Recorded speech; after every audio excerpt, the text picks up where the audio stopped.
যে একা থাকতে শিখে যায় তাকে কেউ একা করে দেওয়ার ভয় দেখাইতে পারে না। কারোর জন্য কেউ নয়, এসেছি একা, যাব একা। আল্লাহ তুমি একা পাঠালা কেন? একা দুনিয়ার থেকে নিয়ে যাচ্ছে কেন? আল্লাহ পাক বলে যে এসেছিস একা, যাবিও একা। তার মানে দুনিয়াতে টিকে থাকার জন্য তোর জন্য তুই একাই যথেষ্ট। আমি আল্লাহ তোকে সেই ক্ষমতা। যে আল্লাহ আমাদেরকে দুঃখ কষ্ট দিয়ে পরীক্ষা করতে চান, এগুলো আমাদের জন্য খারাপ নয়। এই দুঃখ কষ্ট বিপদ আমাদের কোমরকে সোজা করে, আমাদের পায়ের মাটিকে শক্ত করে। চিল্লায় বলেন ঠিক কিনা? আজ মরলে কালকে আহা, এই তো দুনিয়া। লাহু মাহফিস সামাওয়াতি ওয়া মাহফিল আরদ। যা আছে তিনি মালিক। এজন্য আমার আমার কম বলবেন। আমার আমার সব আমার, সব আমি খাবো, এরকম আশ্রা নেই, বলা যাবে? সারাদিন পরিশ্রম করে যখন আসে তো পিঠটা বলে বিছনা দে, চোখটা বলে ঘুম দে, শরীরটা বলে আরাম দে।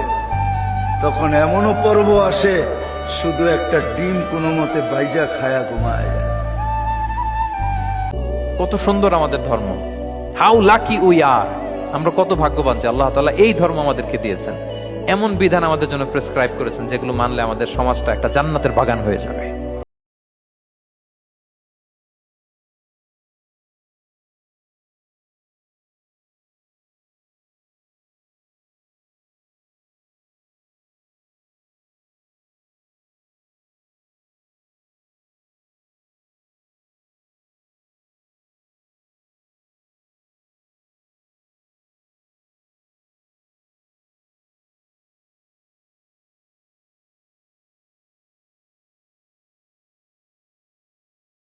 দুঃখ ছাড়া মানুষ হয় না, কষ্ট ছাড়া দুনিয়া হয় না, এটাই বাস্তবতা। আর এই চির বাস্তবতা, চির সত্য কথাটা যে যত দ্রুত মনের মধ্যে বসাই নিতে পারবে সে তত দ্রুত সুখের সন্ধান পেতেই থাকবে। বলেন সুবহান। যখন আপনি চুপচাপ থাকবেন, খুব বেশি কথা বলবেন না, বেশি অপ্রয়োজনীয় কথা বলবেন না, প্রয়োজনীয় কথা বলবেন, আল্লাহর পক্ষ থেকে আপনার কলমের উপরে ইলম আসবে, ইলমে লাদুন্নি আল্লাহর পক্ষ থেকে আসবে ইনশাআল্লাহ। দেখবেন ঠান্ডা মাথায় চিন্তা করলে সুন্দর গোছানো চিন্তা করা যায় না, এলোমেলো হবে না চিন্তা মতো। এবং যদি আমরা বেশি ব্যস্ত থাকি, বেশি কথা বলি, তখন কিন্তু চিন্তাগুলো এলোমেলো হয়ে যায়।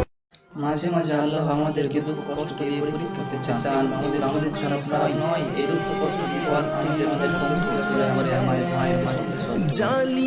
দুঃখ ছাড়া মানুষ হয় না, কষ্ট ছাড়া দুনিয়া হয় না, এটাই বাস্তবতা।